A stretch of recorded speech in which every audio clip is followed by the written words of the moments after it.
এই যে আপনাদের সামনে এই পরিস্থিতিতে আসতে হয়েছে, সেটাই আমাদের কাছে আমার মনে হয় পশ্চিমবঙ্গের গণতন্ত্রের পক্ষে লজ্জা। যে কর্মচারীরা নিজেদের মাথার ঘাম পায়ে ফেলে এই সরকারটাকে সচল রাখা শুধু নয়, সরকারটাকে জীবন্তও রাখেন, সেই কর্মচারীদেরকে নিজেদের বেঁচে পড়তে থাকার মতো করে পারিশ্রমিক পাওয়ার জন্য লড়াই করতে হচ্ছে। আমার মনে হয় যে স্বাধীনতার এত বছর পরে এসে এর থেকে বড় আইরনি আর কিছু হতে পারে বলে মনে করি না আমরা। গণতন্ত্র কতটা আছে না আছে তার থেকে বড় প্রশ্ন, একটা জাতি তার আত্মপরিচয় হারিয়ে ফেলেছে। একজন কৃতদাস, সে সব থেকে বেশি শোষিত হয় কি দিয়ে? তার শ্রমের দ্বারা। তার শ্রমের কোনো মূল্য থাকে না। পশ্চিমবঙ্গের সরকারি কর্মচারী শুধু নয়, পশ্চিমবঙ্গের আপামর খেটে খাওয়া মানুষ তিনি যেখানেই কাজ করুন না কেন, একজন ইটভাটার শ্রমিক হতে পারেন, একজন বাথরুম পরিষ্কার করা লেবার হতে পারেন, বিল্ডিং তৈরি লেবার হতে পারেন, রাজমিস্ত্রি হতে পারেন, গোটা দেশের দিকে তাকিয়ে দেখুন, সমস্ত দেশের তুলনায় পশ্চিমবঙ্গে তাদের বেতনটা হচ্ছে ঠিক অর্ধেক টাকা। আমি হিসেব একদম আমি মিথ্যা তথ্য পরিবেশন করছি না আপনাদের কাছে। কোচবিহার জেলাতে, তার পাশেই আলিপুরদুয়ার জেলাতে একজন ধান পোতার শ্রমিক 300 টাকা বেতন পান। সামান্য বর্ডারটা যদি পেরিয়ে যান, 500 কিলোমিটার পেরিয়ে গেলে আসামে গেলে সেই বেতনটা 600 টাকা হয়ে যায়। এখন প্রশ্ন হচ্ছে যে আসামের অর্থনৈতিক কাঠামো, তাদের স্টেট জিডিপি, পার ক্যাপিটা ইনকাম কি পশ্চিমবঙ্গের থেকে অনেক বেশি? একদমই নয়। প্রত্যেকটা প্যারামিটারে আসাম পিছিয়ে আছে। তাহলে আসামে গিয়ে সেই মানুষটাই যে ধান চাষি হচ্ছে, ধান পোতার শ্রমিক ওখানে 300 টাকা পাচ্ছে, এখানে পাচ্ছেন ওখানে পাচ্ছেন 600 টাকা, এখানে পাচ্ছেন 300 টাকা। কেন? তার কারণটা হচ্ছে পশ্চিমবঙ্গ সরকার যেটা করতে পেরেছে বিগত 15 বছর ধরে, আমাদের যারা স্থায়ী কর্মচারী তাদেরকে অর্ধেক বেতনে কাজ করাচ্ছেন। আপনার ডিএটা বর্তমানে 40% বাকি, আগের রূপাতে 50% বাকি ছিল। তাহলে এই যে অর্ধেক বেতনে কাজ করা, সরকার যদি তার স্থায়ী কর্মচারীদেরকে অর্ধেক বেতনে কাজ করায়, তার সাথে সাথে পাল্লা দিয়ে কিন্তু অস্থায়ী কর্মচারীদের বেতন যেমন কমে, এবং তার সাথে সাথে পাল্লা দিয়ে সমস্ত সেক্টর প্রভাবিত হয়। পশ্চিমবঙ্গে লেবারের এই যে ক্রাইসিসটা তৈরি হয়েছে, এটা বাঙালির আত্মপরিচয়ের সাথে সম্পর্কিত। আমি বাঙালি বলতে কোন ভাষায় কথা বলেন বলছি না, আমি বাঙালি বলতে আমাদের ভৌগোলিক সীমারেখার মধ্যে যারা বসবাস করেন তাদের কথা বলছি। আগামী 13 তারিখ আমরা ধর্মঘটের ডাক দিয়েছি। সুপ্রিম কোর্ট রায় দিয়েছেন। আপনারা জানেন যে সুপ্রিম কোর্টে তার আগে যখন হয়েছিল তখন সরকার বলেছিল, সরকার পক্ষের আইনজীবীরা বলেছিলেন যে এটা শুধুমাত্র আমাদের রাজ্য সরকারি কর্মচারীদের এখতিয়ারভুক্ত। আমরা যখন যুক্ত হই, আমাদের মামলাতে বলাই ছিল যে we are representing government and government undertaking employees আর পেনশনার্স, এবং তার সংখ্যাটা হচ্ছে 10 লাখ প্লাস। আমাদের সেই ইম্পিড অ্যাপ্লিকেশনটাকে গ্রহণ করে সুপ্রিম কোর্ট কিন্তু আমাদের শুনানি করেছেন। আমাদের গোপাল সুব্রমণিয়াম স্যার ছিলেন সেই মামলাতে, প্রভাব আপনারা দেখেছেন মামলাতে। তারা সেইটাকে মান্যতা দিয়েছেন, এবং সেই মান্যতার রিফ্লেক্ট কিন্তু আমরা জাজমেন্ট কপিতেও দেখেছি। একদম জাজমেন্ট কপি লাস্টে যদি দেখেন, গিয়ে পরে দেখতে পাবেন যে সেখানে পরিষ্কার করে লিখছে যে employees of the state of West Bengal. Government employees কিন্তু লেখেনি। Employees of the state of West Bengal মানে স্টেট অফ পশ্চিমবঙ্গ সরকারের যত এমপ্লয়ি আছে তার আইনগত ব্যাখ্যা করলে যেটা দাঁড়ায়, সেইটাকে মডিফাই করার জন্য তারা এখন দৌড়েছেন। কথা দিচ্ছি, ভরসা দিচ্ছি যে এত সহজে এই মডিফিকেশন হতে তো দেওয়া হবেই না। আইন লড়াই যেটা হবে সেটা আমরা বুঝে নেব, আপনাদের সহযোগিতাতেই বুঝবো। এই লড়াইটা আমরা কেউ কোটা নই, আপনাদের প্রতিনিধি হিসেবে আমরা লড়াইটা লড়ছি। এই জয় যা কিছু হয়েছে সেটা আপনাদের কৃতিত্ব। যদি কোনো রকম ব্যর্থতা আসে, জানবেন যে সেই দায়িত্ব আমরা মাথা তুলে নেব নেতৃত্ব, আপনাদের তাতে কোনো দায়ী থাকবে না। কিন্তু পরিস্থিতি এমনই যে শুধুমাত্র আদালতের লড়াই দিয়ে যে আমরা আমাদের অধিকারটুকু ভোগ করব সেই পরিস্থিতি নেই। কারণ আপনারা দেখতে পাচ্ছেন যে পিক অ্যান্ড চুজ করার যে পদ্ধতি এখানে চলছে সেটা খুব ভয়ানক। এসআইআর এর ক্ষেত্রে বলছেন যে সুপ্রিম কোর্ট যেভাবে বলবে সেইভাবে কাজ করব, আর ডিএ মামলার ক্ষেত্রে সুপ্রিম কোর্ট যা বলবে আমি তার উল্টো কাজ করব। সুপ্রিম কোর্ট রায় দিল যে সমস্ত কর্মচারীরা ডিএ পাবেন, employees of the state of West Bengal. তারা যখন ইন্দু মালহোত্রা কমিটির কাছে রিপোর্ট জমা দিচ্ছেন, সেই রিপোর্ট জমাতে তারা বলছেন যে ওই 3 লক্ষ সামথিং সরকার এমপ্লয়ি এবং পেনশনার মিলে এই আছে। আবার সেখানেই উল্লেখ করছেন যে আমাদেরকে তো বোর্ড, কর্পোরেশন, পঞ্চায়েত, শিক্ষক শিক্ষিকা, শিক্ষাকর্মীদেরকে বেতন দিতে হয়, সুতরাং আমাদের বার্ডেন প্রচুর। স্ববিরোধিতাটা দেখুন। এখানে এটাও উল্লেখ করছে যে আমাদের স্টেটে নাকি কর্মচারীদেরকে এই সরকার দয়া করে ভারতবর্ষের মধ্যে সব থেকে বেশি ছুটি দেন, তাই নাকি এআইসিপিআই মেনে ডিএ দেওয়াতে তাদের প্রতিবন্ধকতা আছে। আমরা পরিষ্কার বলি আমাদের এক্সট্রা কোনো ছুটির প্রয়োজন নেই, আমরা চাই না ছুটি। আমরা আমাদের পারিশ্রমিকের উপযুক্ত পারিশ্রমিক চাই, যাতে করে সম্মান নিয়ে আমরা বেঁচে থাকতে পারি। কি তাই তো? হ্যাঁ, জোরে বলুন, জোরে। একদম তাই। সেই জায়গা থেকেই আগামী 13 তারিখ সমস্ত কর্মচারী পক্ষ ঐক্যবদ্ধ হয়েছে। আমরা বলছি যে যারা যে রাজনীতি মতবাদে বিশ্বাস করুন না কেন, আপনি জোড়া ফুলেও মানুষ হন, জয় বাংলা বলুন, এই অফিসের বাইরে বেরিয়ে গিয়ে বলুন। ওই অফিসটার সময়টা এটা আমাদের পেশাগত সুরক্ষার শুধু জায়গা নয়, পশ্চিমবঙ্গের মানুষ ভবিষ্যতে তার পরিশ্রমের উপযুক্ত পারিশ্রমিক পাবে কিনা সেটাও কিন্তু নির্ধারণের দিন আগামী 13 তারিখ। এই লড়াইটা শুধুমাত্র আমরা ডিএর জন্য লড়ছি না, এই লড়াইটা লড়ছি আমাদের সাথী যারা অস্থায়ী কর্মচারী হিসেবে কাজ করছেন, তাদের স্বার্থ এখানে জড়িয়ে আছে। আমরা যদি ফুল ডিএটা পাই, সরকার বাধ্য হবে পাল্লা দিয়ে আনুপাতিক হারে তাদের বেতনটাকেও বাড়াতে। বহু প্রজেক্ট এখানে চলে, কর্পোরেশন বলুন, পঞ্চায়েত বলুন, যেগুলো কেন্দ্র সরকারের প্রজেক্ট। হিসেব করে দেখুন, সেখানে যেসব চুক্তিভিত্তিক কর্মচারীরা কাজ করেন, গোটা ভারতবর্ষের তাদের সমগোত্রীয় সেই একই প্রজেক্টে কাজ করা চুক্তিভিত্তিক কর্মচারীদের থেকে এখানে পশ্চিমবঙ্গে বেতন কম। তার কারণটাই হচ্ছে যে আপনার পাশের টেবিলে বসে থাকা স্থায়ী কর্মচারীটা সারা ভারতবর্ষে তার সমপদে কাজ করা কর্মচারীটার তুলনায় অর্ধেক বেতনে কাজ করে, সুতরাং আপনাকে অর্ধেক বেতনে কাজ করতে হবে। লড়াইটা আমাদের স্থায়ী অস্থায়ী তফাৎ কিছু নেই, লড়াইটা আমাদের যৌথবদ্ধতার লড়াই। আমরা পৃথক হয়ে আছি বলেই সরকার এইভাবে লুটে ফুটে নিয়ে যেতে পারছে আমাদেরকে, আর নয়। এবার এটা শেষ থেকে ছাড়তে হবে। আগামী 13 তারিখ সর্বাত্মক ধর্মঘট করা শুধু নয়, এই পাশেই হচ্ছে খাদ্য ভবন আছে, এখান থেকে কিছু কর্মীকে অনুরোধ করব যে খাদ্য ভবনের সামনে গিয়েও পিকেটিং করে খাদ্য ভবনের চত্বরে থাকা সমস্ত অফিসকে বন্ধ করতে হবে। আগামী 13 তারিখ এই সরকার বুঝুক যে কর্মচারীরা ঐক্যবদ্ধ হলে পরে যে সরকারটাকে চালানো মুশকিল, সেই ফিলিংসটা অন্তত সরকারের ভিতর পর্যন্ত হওয়া প্রয়োজন। আর যে মুখ্যমন্ত্রী বিরোধী নেত্রী থাকার সময় 164 দিন ধর্মঘট করেছিলেন, এমনকি উচ্চ মাধ্যমিক পরীক্ষার দিনও ধর্মঘট করতে কুসুর করেননি, তিনি যখন বলেন নামাবলী গায়ে দিয়ে কর্মবীরের নামাবলী গায়ে দিয়ে যে আমি ধর্মঘটে বিশ্বাস করি না, কারণ তাতে শ্রম দিবস নষ্ট হয়। আমরা বলছি যে সব থেকে বেশি শ্রম দিবস আপনি নষ্ট করেছেন, স্বাধীনতার পর থেকে এত শ্রম দিবস নষ্ট অন্য কেউ করেনি। আমরা আবার বলছি কোনো অহেতুক ছুটির প্রয়োজন নেই আমাদের, আমরা যা পরিশ্রম করি সেই উপযুক্ত পারিশ্রমিক চাই, এর বাইরে অন্য কিছু চাওয়া আমাদের নেই। পশ্চিমবঙ্গের কর্মচারীরা তাদের দক্ষতার প্রমাণ বারে বারে রেখেছেন, না হলে মাথাতে বসে থাকা এরকম একটা বিশৃঙ্খল পরিস্থিতির মধ্যেও রাজ্যটা যে সুশৃঙ্খলভাবে চলছে তার কৃতিত্ব এক এবং একমাত্র টিএমসি অফিস মিটিং। সেই ঐক্যবদ্ধতার ছাপ এবং নিজেদের যে পুরুষাকার, নিজেদের যে বীরত্ব, নিজেদের যে যাত্রাভিমান, তার ছাপ কর্মচারীদের মধ্যে প্রচারিং চলছে। এটুকুই বলার। আর বলছে আবার ভরসা রাখুন, কোন রকম কোনো বিভেদ হতে দেব না। বকেয়া যখন সকলের আছে, এই সরকারকে কড়াই গন্ডায় সকলের বকেয়া মেটাতে হবে, এর বাইরে অন্য কোনো কথা আমরা শুনতে লাগি না। ভালো থাকবেন সকলে। সবল করুন, সবল করুন, সবল করুন, সবল করুন, সবল করুন, সবল করুন। আর এই ধর্মঘটে কিন্তু সমস্ত পক্ষ ঐক্যবদ্ধ হয়েছে। একটা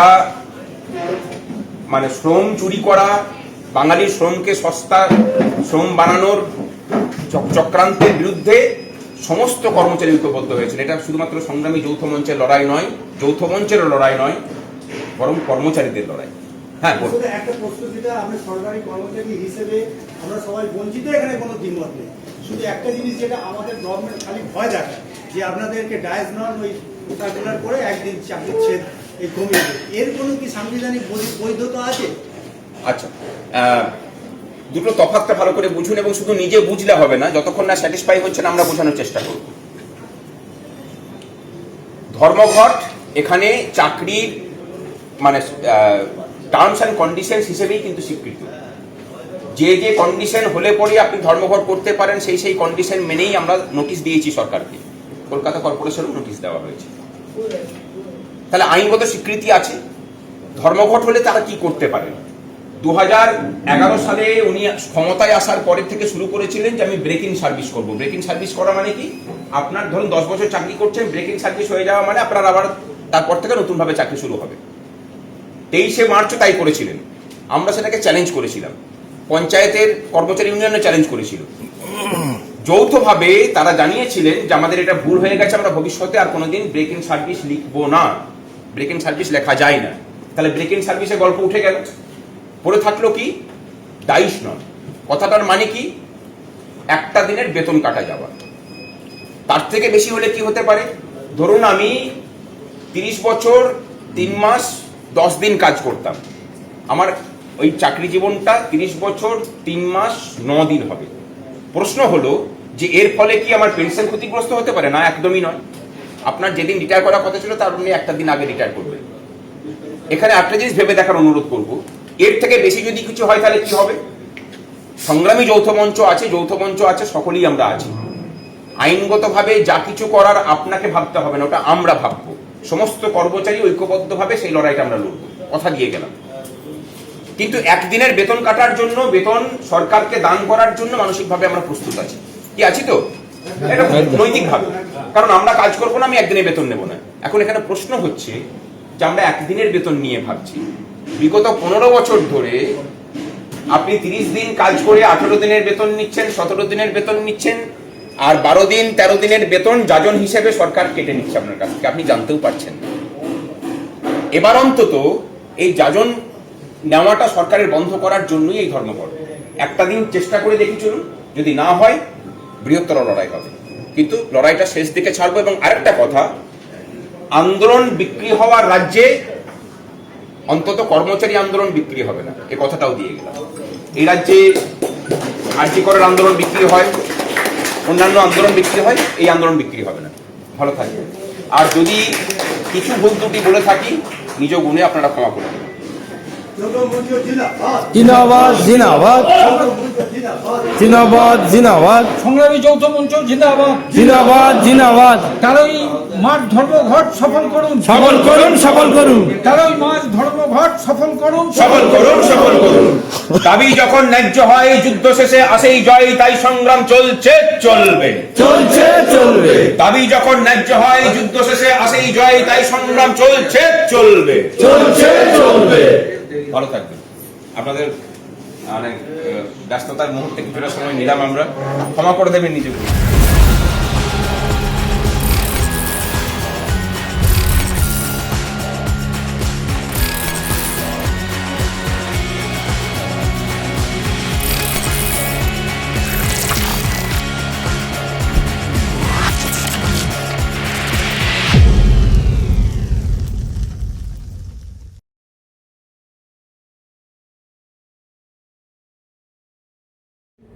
সেটা কোনো ক্ষমতা দখলের জন্য নয়, সরকার বদলানোর জন্য নয়, বাংলার স্বার্থে, দেশের স্বার্থে।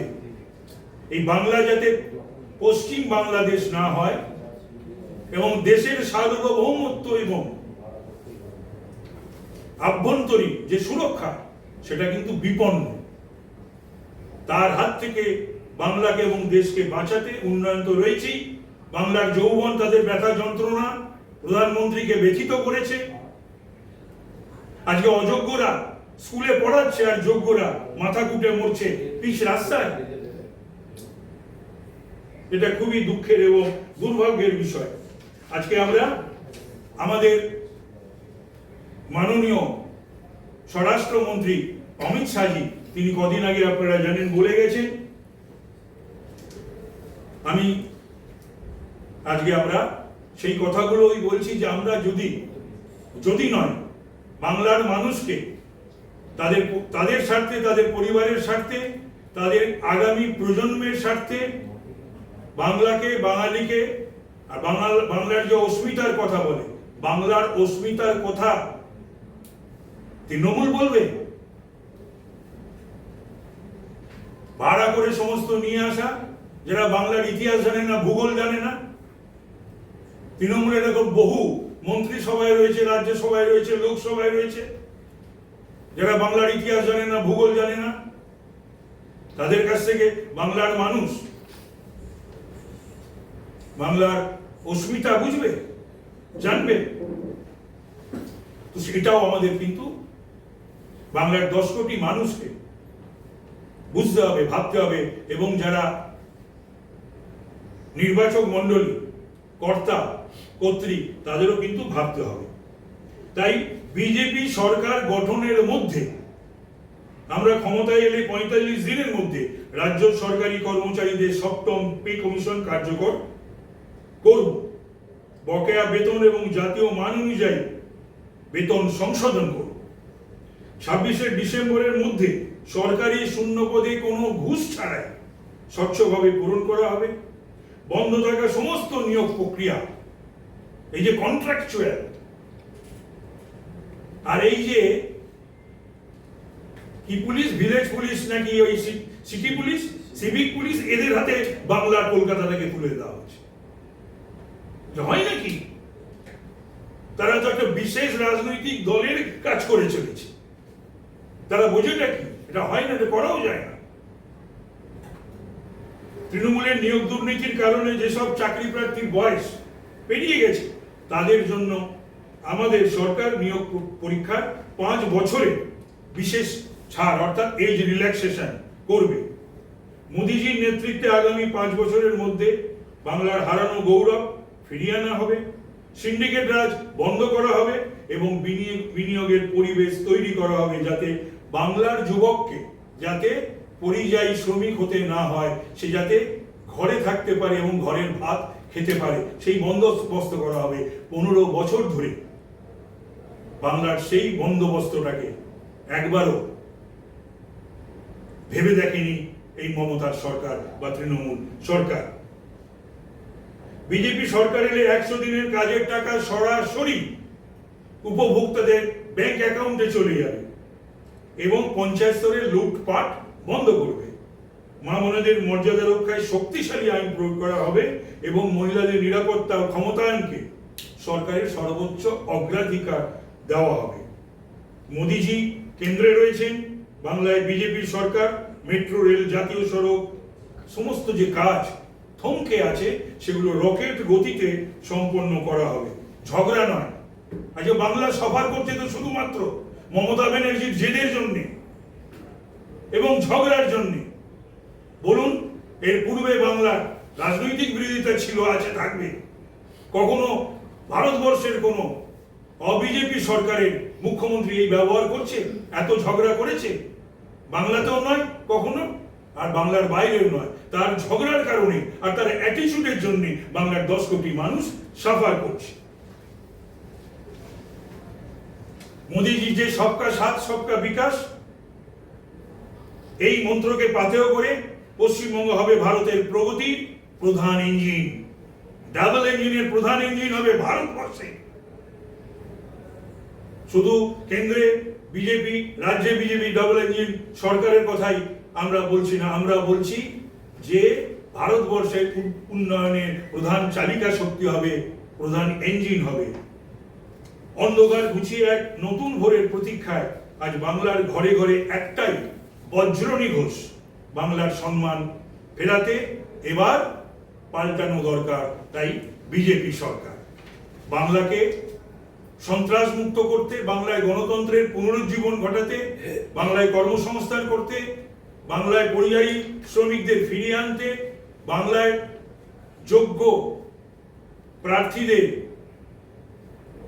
চাকরি পেতে, চাকরির বন্দোবস্ত করতে, ব্যবস্থা করতে, উন্নয়ন করতে এবং বাংলার যে ঋত গৌরব ফিরিয়ে আনতে বিজেপিকে সমর্থন করার কথা বলছি আমরা বাংলার মানুষদের।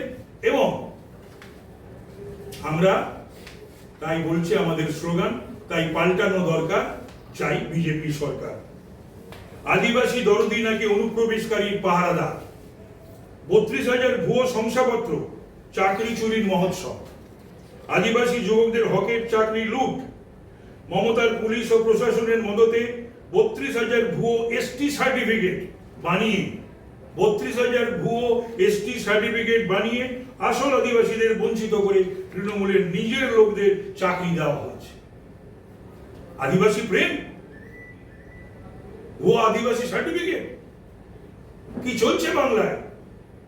কোথায় নিয়ে এসে দাঁড় করিয়েছে? এটা আপাদ মস্তক একটা অসৎ সরকার, এটা আপাদ মস্তক মাথার চুল থেকে পায়ের নখ পর্যন্ত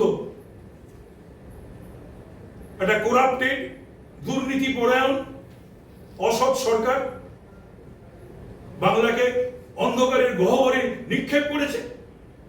সন্দেশখালী লজ্জা, শেখ শাহজাহানের মতন তৃণমূলী গুন্ডারা সন্দেশখালীতে আদিবাসী মা বোনেদের সম্ভ্রম নিয়ে ছিনিমিনি খেলেছিল। সেই শেখ শাহজাহানকে এই মমতার পুলিশ এবং মমতার নির্দেশে 56 দিন লুকিয়ে রেখেছিল।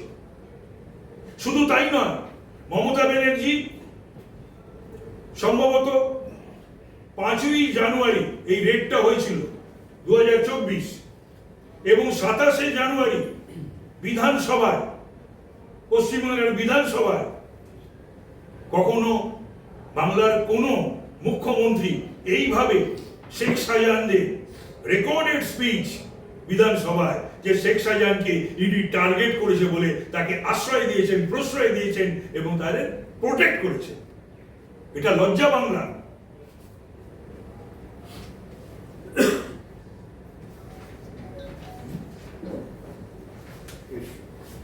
এর সঙ্গে কিছু জিনিস আমরা বলেছি।